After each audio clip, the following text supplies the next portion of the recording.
clips of Snape making fun of Harry's fame. And while it's easy for us to dismiss Snape's comments as biased, unnecessary bullying because the story is framed sympathetically to Harry, true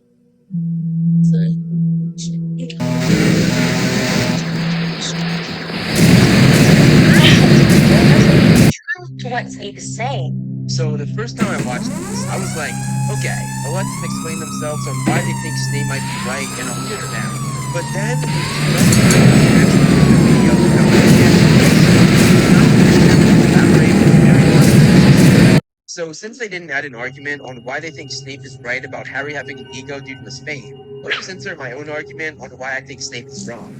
Harry never enjoyed his fame. In fact, he actually resented it and rejected it. He was hurt because of his appearance being so prominent in the Harry Potter universe.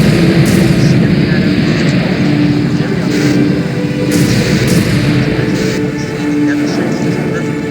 After Draco made a big deal about Tom repeatedly asking Harry for a signed photo, and Lockhart made it worse by making it a double portrait signed by both of them, Harry sped away and went to class where he sat in the back of the classroom not wanting to interact with anybody. And Ron said that his face was so red he could fry an egg on it.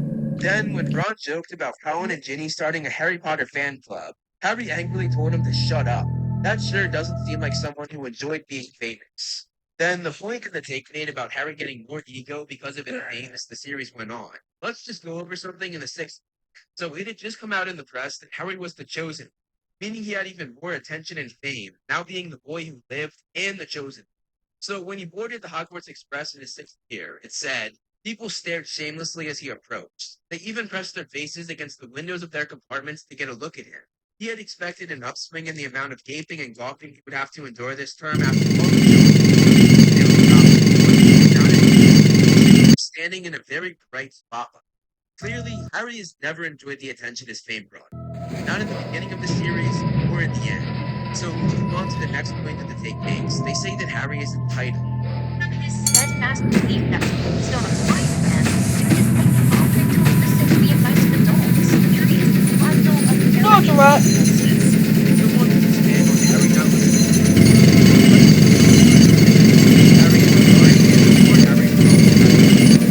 Questioning Dumbledore's decisions could undermine the might provided to him, even though Dumbledore is a now a future guy, and it seems to say probably knows better than a relatively unremarkable teenager. The thing is, it was clearly stated that Dumbledore thinking Harry was smart was a bad decision on Dumbledore's part. Dumbledore himself admitted that he was wrong in telling Harry at the start about the Order, and more importantly, about the Order's main job, which was protecting the prophecy that was about him and Voldemort. Institution myself. Time of down.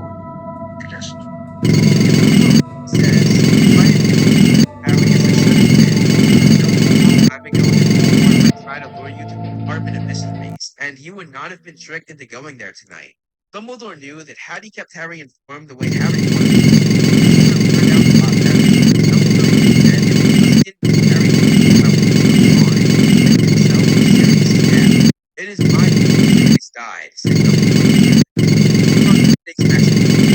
Harry admits that he knows precisely how to handle the situation because he was the one who first witnessed Voldemort's return. But Harry's specialness in relation to Voldemort is situational, a result of events that happened to him when he was a baby. Harry doesn't seem to grasp that this relationship isn't proof of any particular merit or insight he possesses. So you're right. Him being made into a Horcrux as a baby doesn't grant him any merit, because obviously he was a baby, and it was his mother that put a protection on him. But what does grant him merit are the things he's done since then. He was born in his first year of Hogwarts, and nearly died, living in a coma for 3 days. In the book, he refused to let go of Pearl's face, and had Dumbledore not arrived to pull him off, Harry would have died, all to ensure that Voldemort did not use the Philosopher's Stone to revive himself.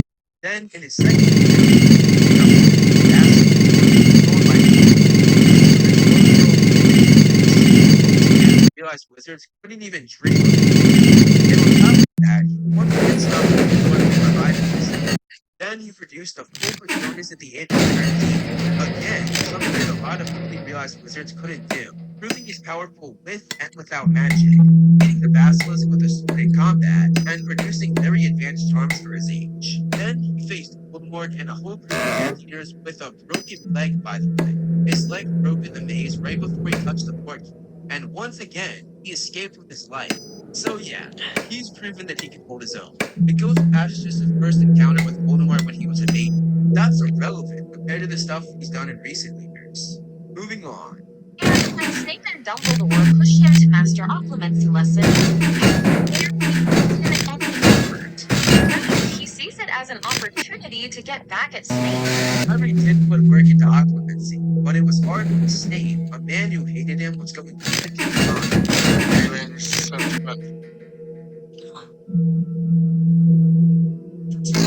Harry hated those lessons because of Snape, and Dumbledore later said that having Snape teach him was a mistake, and that he himself should have done it.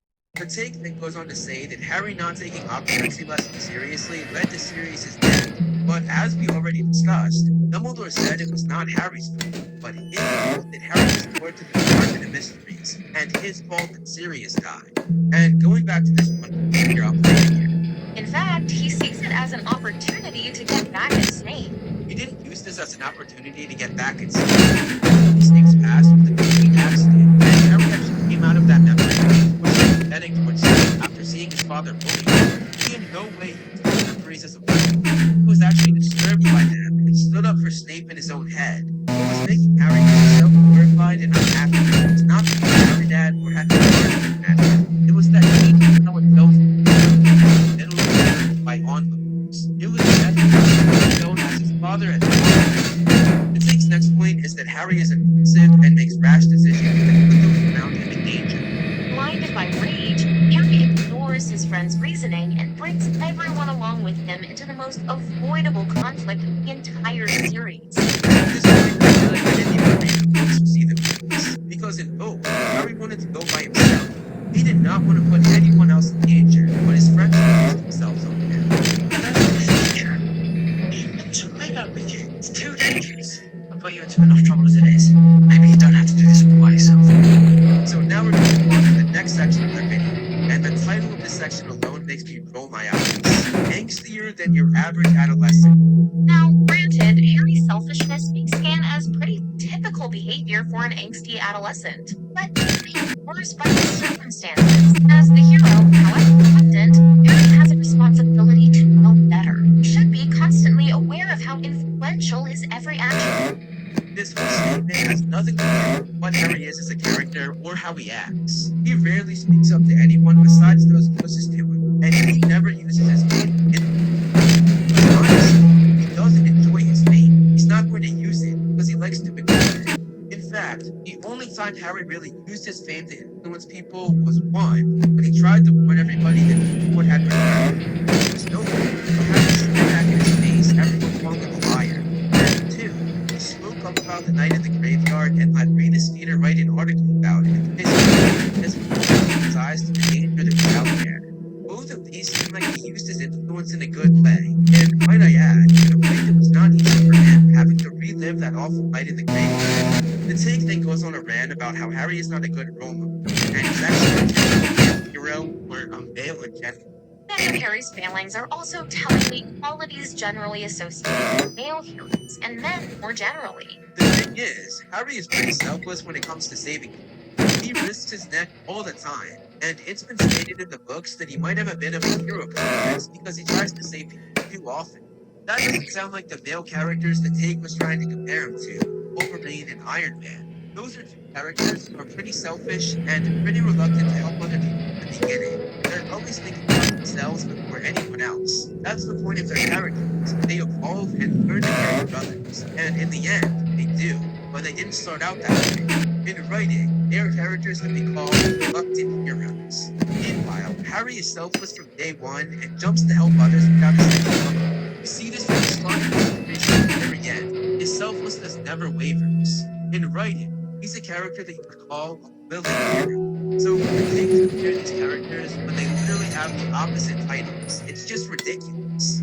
Also, I'll add, too much of a hero himself with this hero complex. One of the same is the take statement that he's the typical asshole say this about Harry. So Harry gets a reflection on his world's value.